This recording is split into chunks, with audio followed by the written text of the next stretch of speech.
Assalamualaikum warahmatullahi wabarakatuh. Waalaikumsalam warahmatullahi wabarakatuh. Yang terhormat Bapak Dr. Andes Eko Suroso, MPD, selaku dosen mata kuliah penilaian proses hasil belajar bahasa Indonesia, dan teman-teman saya semuanya yang saya banggakan. Puji syukur kehadirat Allah Subhanahu wa Ta'ala, dan sholawat serta salam tetap kita tercurahkan kepada Rasulullah Muhammad SAW yang telah memberikan rahmat dan hidayahnya kepada kita semua dari zaman yang gelap menjadi terang-terang. Izinkan kelompok kami dari kelompok 2 yang beranggotakan saya sendiri, Firmansyah Jaya Sukma, dengan Imahir 14 selaku moderator pada diskusi kali ini, dan teman saya El-Fatihah Raisa dengan Imahir 18 selaku presenter, dan teman saya Hanifah Alia sebagai sekretaris dengan NIM 16. Pada kesempatan kali ini kelompok kami akan membahas tentang penilaian proses hasil belajar yang akan dibawakan oleh rekan saya El-Fatihah Raisa. Untuk waktu dan tempat kami persilakan.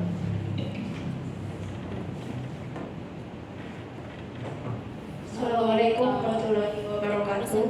Waalaikumsalam warahmatullahi wabarakatuh. Sebelumnya saya ingin mengucapkan terima kasih kepada moderator yang telah mempersilahkan saya untuk mempresentasikan materi kali ini. Di sini saya akan membawa materi tentang penilaian proses dan hasil belajar.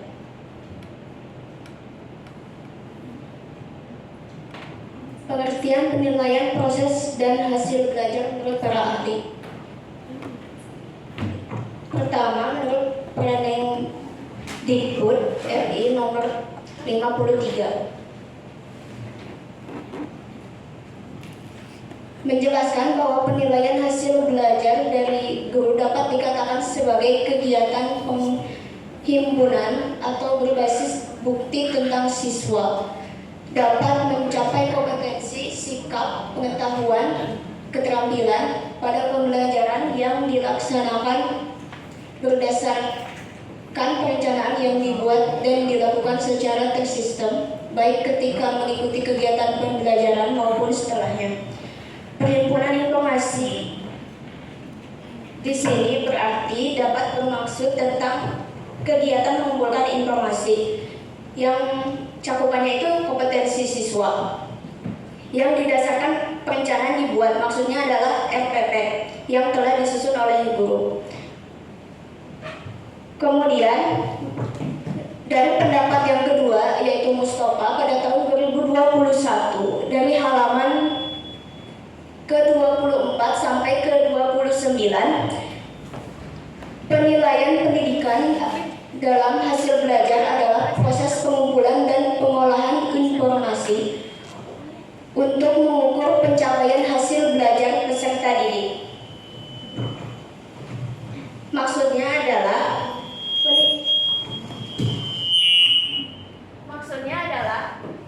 penilaian adalah kegiatan pengolahan informasi untuk mengukur pencapaian hasil belajar. Dan pada pengertian ini dikatakan juga tentang penilaian otentik. Penilaian otentik merujuk pada penilaian atas ranah afektif, yaitu sikap, psikomotorik yaitu keterampilan, dan kognitif yaitu pengetahuan. Kemudian pendapat ketiga dari Wahyu, yaitu penilaian hasil belajar adalah proses pengumpulan bukti tentang capaian pembelajaran peserta didik dalam kompetensi sikap spiritual, sikap sosial, kompetensi pengetahuan, dan kompetensi keterampilan yang dilakukan secara terencana dan sistematis selama dan setelah proses pembelajaran. Sikap spiritual ini yaitu merujuk pada sikap yang kaitannya dengan keimanan seseorang sebagai manusia yang beragama, dan sikap sosial itu kaitannya dengan mandiri, tanggung jawab, demokratis, dan rajin.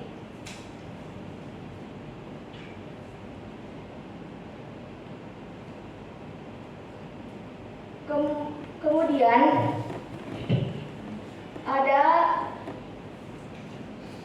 pengertian dari penilaian, asesmen, evaluasi, dan pengukuran. Pertama, kita akan membahas pengertian dari penilaian. Di sini dijelaskan bahwa penilaian adalah proses penghimpunan dan cara mengolah informasi untuk menentukan ukuran capaian pembelajaran dari hasil belajar peserta didik. Maksudnya adalah proses penghimpunan dan cara mengolah informasi untuk dilakukan untuk menentukan ukuran ukuran capaian dari hasil belajar peserta didik yang dilakukan setelah pembelajaran ataupun sebelum pembelajaran. Kemudian pendapat dari Regina menjelaskan bahwa penilaian mencakup semua cara yang digunakan untuk mengumpulkan data tentang individu. Data tentang individu ini yaitu meliputi sikap, keterampilan, pengetahuan. Kemudian penilaian berfokus pada individu, artinya penilaian ini tergantung pada bagaimana individu tersebut mencapai sesuatu dalam kegiatan belajar, sehingga keputusannya juga terhadap individu. Lalu yang ketiga ada pendapat dari Ali pada tahun 2020 halaman ke-94 mengatakan bahwa penilaian adalah proses pengumpulan dan pengolahan informasi untuk mengukur pencapaian hasil belajar peserta didik. Artinya informasi yang dikumpulkan itu mencakup pengetahuan dan sikap seperti cara bagaimana individu itu menghadapi permasalahan. Kemudian yang kedua ada poin evaluasi. Pendapat pertama dari Regina pada tahun 2013 halaman ketiga, evaluasi dimaknai sebagai penilaian yang sistematik, artinya tersistem, tentang manfaat dan kegunaan suatu objek. Kegunaan suatu objek itu merujuk pada strategi pembelajaran dan materi yang telah disusun oleh guru. Dalam melaksanakan evaluasi terdapat pertimbangan untuk menentukan nilai suatu program yang sedikit banyak mengandung unsur subjektif. Artinya dalam melakukan evaluasi kita memerlukan sebuah pertimbangan yang didasarkan pada informasi yang telah kita kumpulkan dari penilaian dan pengukuran. Kemudian pendapat yang kedua tentang pengertian evaluasi adalah dari Ari Kunto pada tahun 2004 halaman ke-1 menjelaskan, yaitu evaluasi adalah kegiatan untuk mengumpulkan informasi tentang bekerjanya sesuatu dan selanjutnya informasi tersebut digunakan untuk menentukan alternatif yang tepat dalam mengambil keputusan. Informasi tentang bekerjanya sesuatu itu merujuk pada seberapa efektifnya strategi yang telah disusun oleh guru dan seberapa bergunanya materi tersebut dapat siswa terapkan ketika dalam penugasan yang berbentuk proyek atau karya akhir. Kemudian yang ketiga adalah evaluasi adalah gabungan dari kegiatan pengukuran dan penilaian. Artinya guru bisa melakukan evaluasi itu karena telah melakukan pengukuran dan penilaian.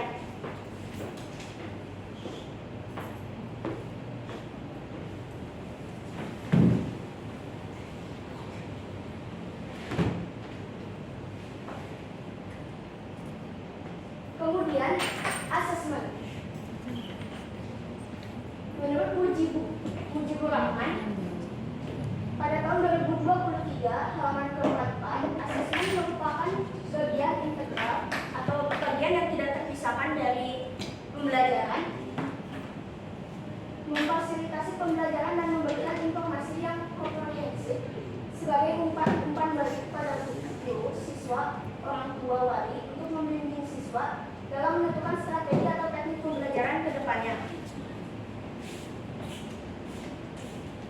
Artinya, asesmen memberikan informasi kepada guru, siswa, dan orang tua tentang kemajuan siswa selama kegiatan pembelajaran. Asesmen juga dibuat untuk mengevaluasi tentang seberapa kurangnya siswa dalam memahami materi tersebut, sehingga bisa dilakukan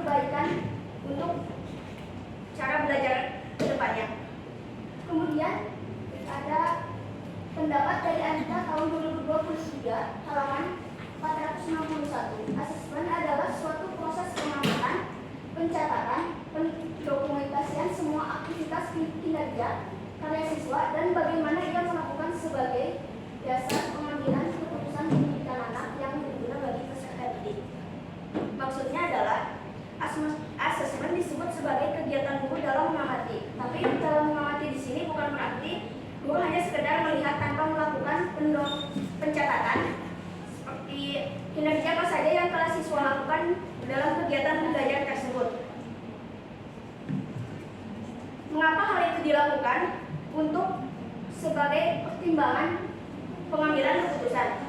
Kemudian asesmen dari pendapat Kopam tahun 2022 halaman ke-17.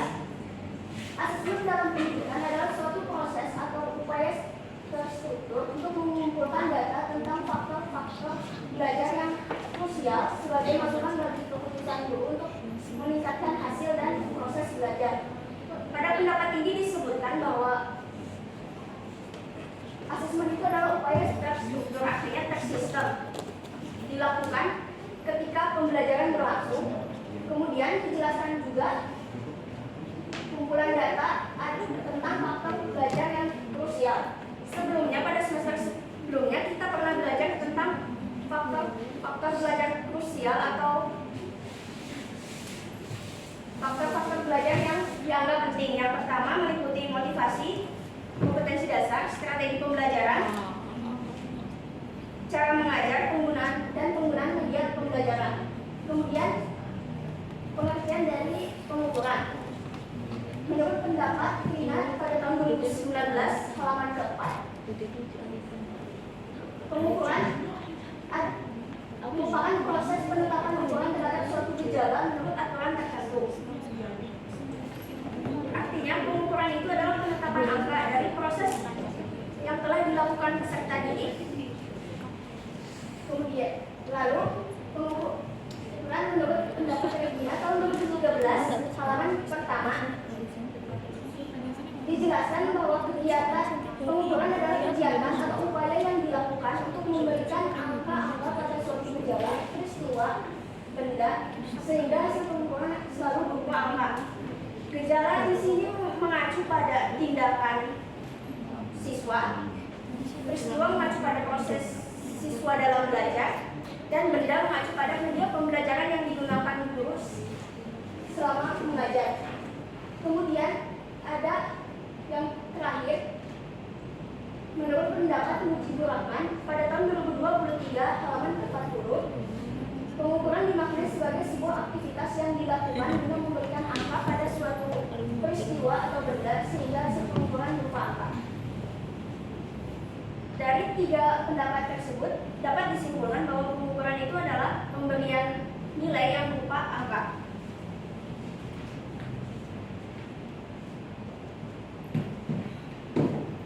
Perbedaan penilaian, asesmen, evaluasi, dan pengukuran serta contohnya. Setelah kita mengetahui pengertiannya, maka kita akan lebih mudah untuk mengetahui perbedaan dari keempat tersebut. Yang pertama, penilaian itu lebih merujuk pada kualitas siswa yang didapatkan dari informasi yang telah dikumpulkan.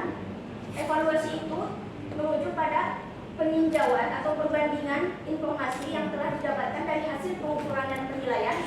Kemudian asesmen itu lebih merujuk pada penilaian kinerja siswa selama aktivitas belajar. Yang keempat, pengukuran itu lebih merujuk pada nilai yang berupa angka.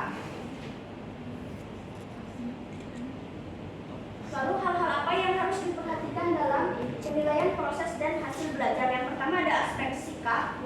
Aspek ini perlu dibahas dalam penilaian proses dan hasil belajar. Sikap yang dinilai adalah bisa mencakup sikap spiritual dan sikap sosial. Kemudian ada pengetahuan. Aspek yang paling penting untuk dibahas dalam penilaian proses dan hasil belajar. Pengetahuan biasanya dilakukan dalam bentuk soal, entah itu esai atau tertulis. Dan setiap soal pasti akan memiliki bobot sesuai dengan tingkat kesulitan serta kemampuan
soal. Kisi-kisi soal ini adalah garis besar yang akan diujikan dalam soal yang telah dibuat oleh guru.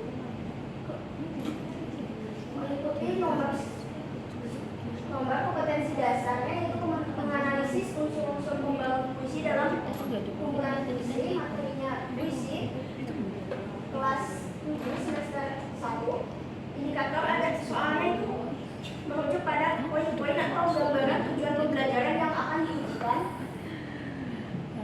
Indikator soal di sini menentukan unsur pembangun puisi, bentuk soalnya pilihan ganda, dan nomor soalnya nomor ke-1. Indikator yang kedua memahami konteks dalam isi karya puisi, bentuk soalnya adalah esai, dan nomor soalnya adalah yang kelima.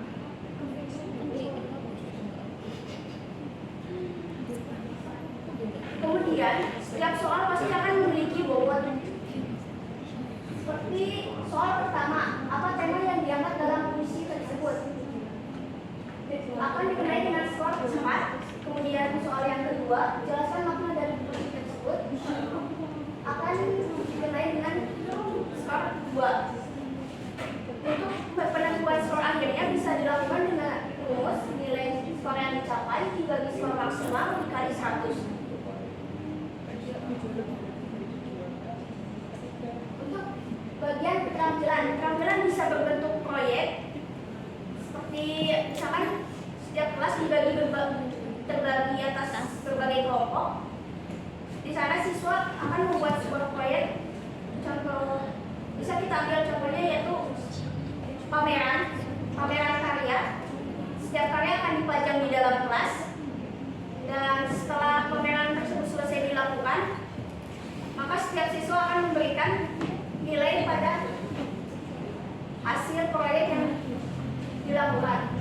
Kemudian penilaian keterampilan bisa meliputi sikap terdiri dari kerjasama, kreatif, tanggung jawab, kemudian penggunaan waktunya yaitu nilai dari ketepatan waktu, bobot materinya dari kesesuaian materi antara yang dikerjakan dengan yang dipelajari, dan juga kaidah kebahasaan yang sesuai. Untuk keterangan nilainya 25 itu sama dengan kurang baik, 50 cukup baik, 75 baik, dan 100 sangat baik. Untuk sekian presentasi dari saya, akan dialihkan ke moderator. Terima kasih.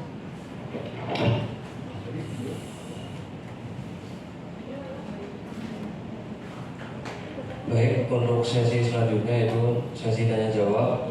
Kepada teman-teman kami berikan kesempatan untuk bertanya pada kelompok 2.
Assalamualaikum warahmatullahi wabarakatuh. Waalaikumsalam warahmatullahi wabarakatuh. Perkenalkan, saya Farhani Almira dengan NIM 03. Izin bertanya kepada Mbak El Fatia. Pertanyaannya yaitu yang dimaksud dengan berbentuk proyek di dalam keterampilan itu bagaimana? Terima kasih.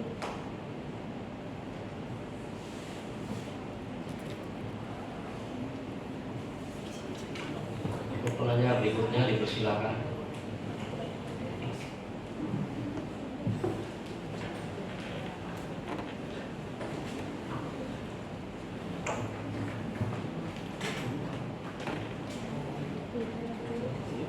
Assalamualaikum warahmatullahi wabarakatuh. Waalaikumsalam warahmatullahi wabarakatuh. Perkenalkan, saya Diva Finanti dengan pertama izin bertanya kepada Mbak El-Fatia. Untuk pertanyaannya, menurut Mbak El-Fatia, apakah asesmen dapat dilakukan pada saat proses pembelajaran dan apakah itu penting? Menurut Mbak El-Fatia, terima kasih. Baik, terima kasih atas pertanyaannya, teman-teman. Untuk Mbak El-Fatia, silakan.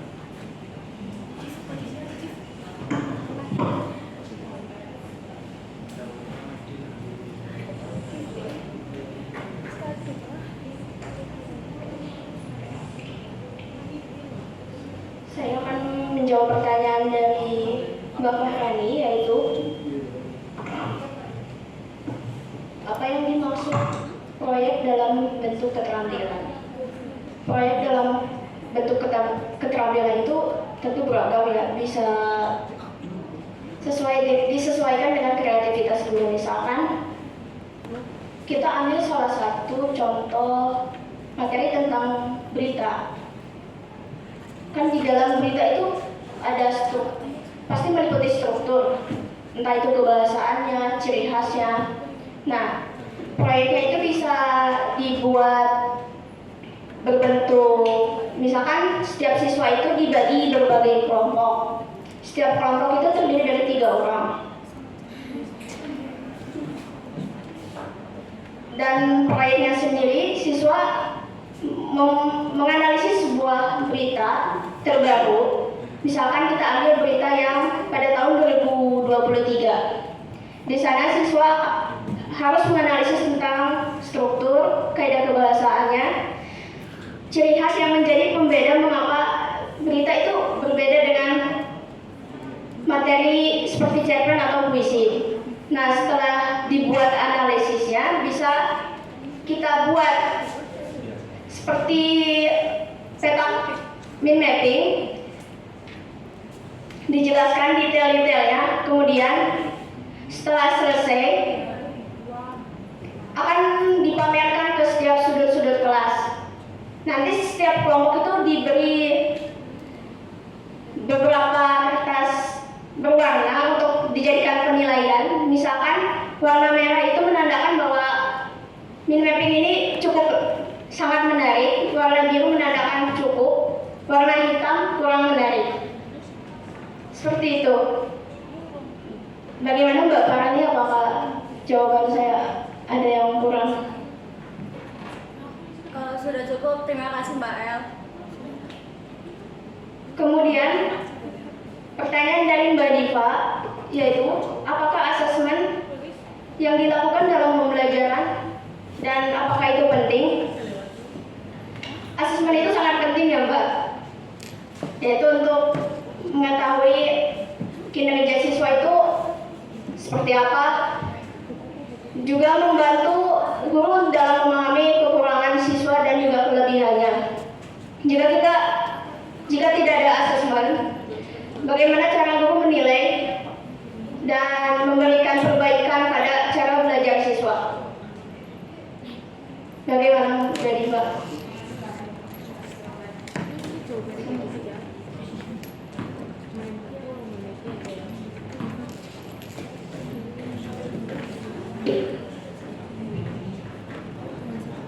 Ya, untuk pertanyaan mungkin sudah dijawab semua. Tak terasa ya, waktu diskusi kita begitu cepat. Semoga apa yang telah kelompok 2 paparkan kepada kalian semua, pada kelompok kita sendiri, bisa bermanfaat untuk kita semua dalam kehidupan ini dan untuk bisa kita terapkan. Sekian dari kelompok 2 yang bisa kami sampaikan, kurang lebihnya mohon maaf. Wassalamualaikum warahmatullahi wabarakatuh.